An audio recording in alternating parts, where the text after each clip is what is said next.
Okay, so little intro video to my vehicle comms. This particular rig I have equipped with CB radio. Well, we've shown that before in another video.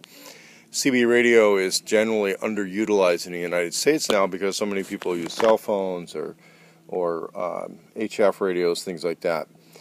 This type of radio is something that's going to be pretty limited use. I've been part of groups and, of course, worked with employers where they use two-way radios. Working for employers that dispatch over two-way radio, I am authorized to operate my own personal radio on the frequency with those particular organizations and employers over that frequency. It doesn't really matter who owns the radio. So ownership of these radios in the United States is not restricted. It used to be assumed that it was restricted, but the laws have been selectively enforced, and this is openly sold now, where the radio is capable of the full 2-meter spectrum and a full 4-meter spectrum, transmits at around 20 watts. That's 4 times the power of a Baofeng UV5R, and it's generally available from some of the same sellers.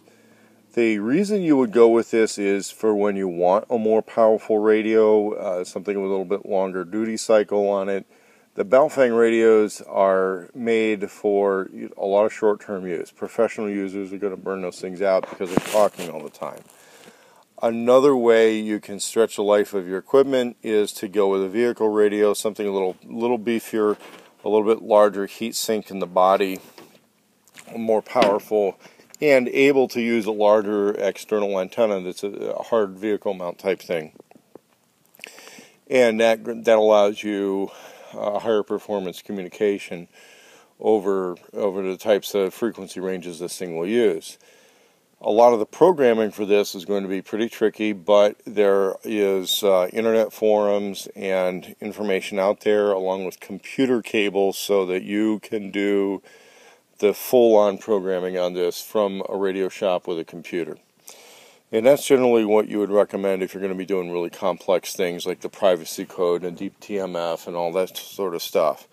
But also realize anything that's two-way radio like this is much less secure to localized eavesdropping than your common cell phones, but it's much more secure to Big Brother eavesdropping than anything that would have an account system that goes over the internet.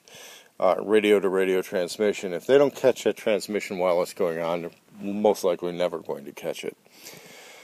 The controls on a radio, a lot of them are on the microphone, and this is a microphone only. A lot of other radios out there will have this where this is a speaker mic. This one is microphone only. It's only shaped like a speaker. The center part is a microphone, and of course we have some controls for the radio. Generally speaking, you're probably just going to be having it set for a single channel. Lock all that stuff out and press to talk. Pretty normal stuff for that.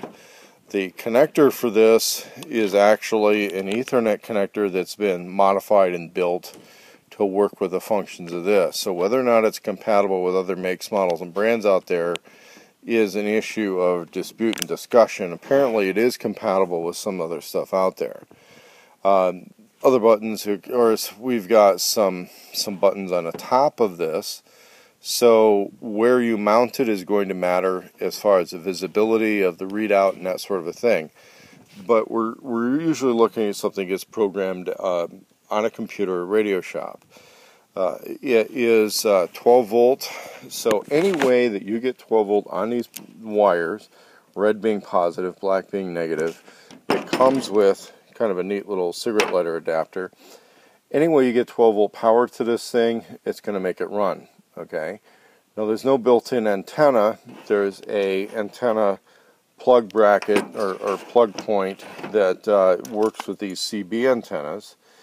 But apparently, according to my radio expert, I should not be using a CB antenna. I should be using something that's specific for shortwave radio. And so that's going to be a question of getting some adapters and some things to work an actual shortwave antenna on this instead of a CB antenna.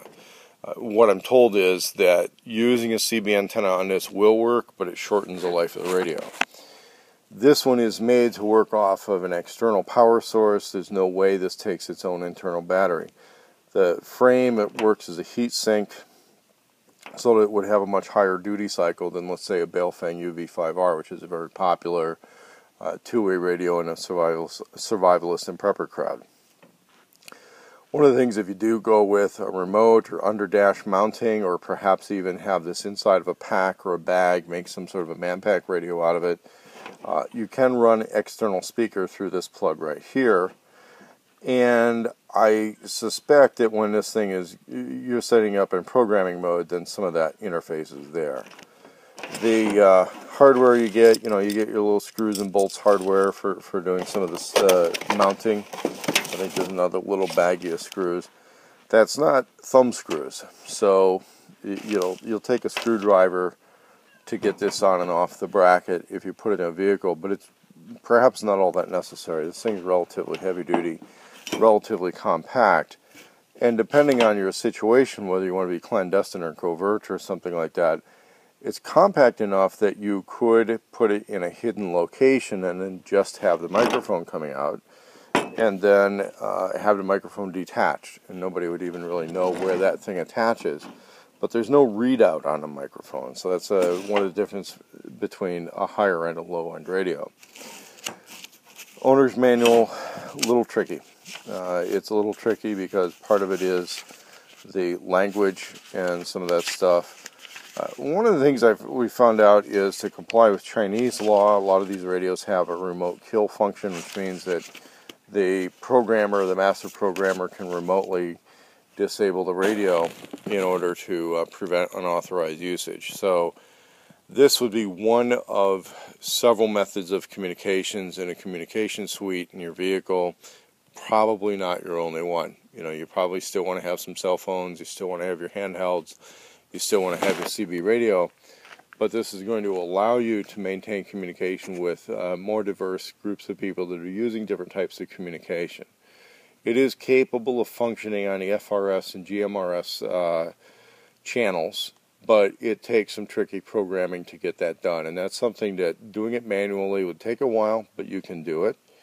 Or you can plug it into a computer and get this thing set up to run on the FRS and GMRS channels. Transmit power would be a little bit above what's generally allowed for them, but who's checking, right? So this is it. This is the Juentai 6188 mini dual band mobile radio. They go for a little bit under $100 usually on Amazon.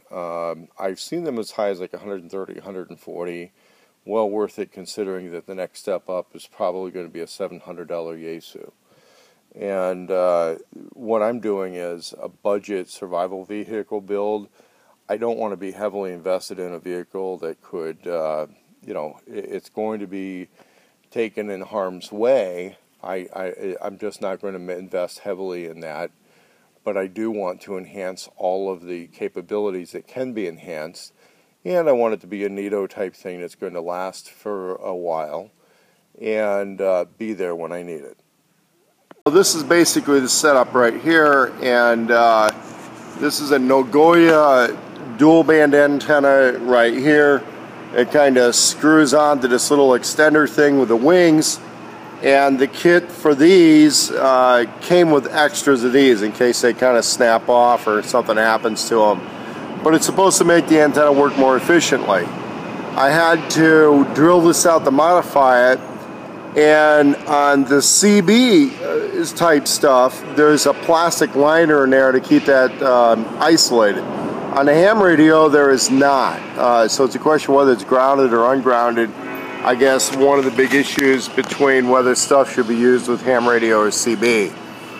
So far, I've been testing radios, seems to work pretty good. The organizations I would work with on this vary on the usage, so I'm setting all the default settings for low power, and the other channels I would probably just program in to work with FRS, GMRS, because I don't want to interfere with commercial comms.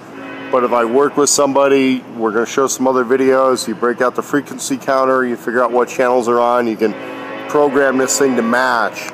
And that works really good when you're doing the disaster volunteer type stuff. is you get on a radio net and you can be communicating from your vehicle.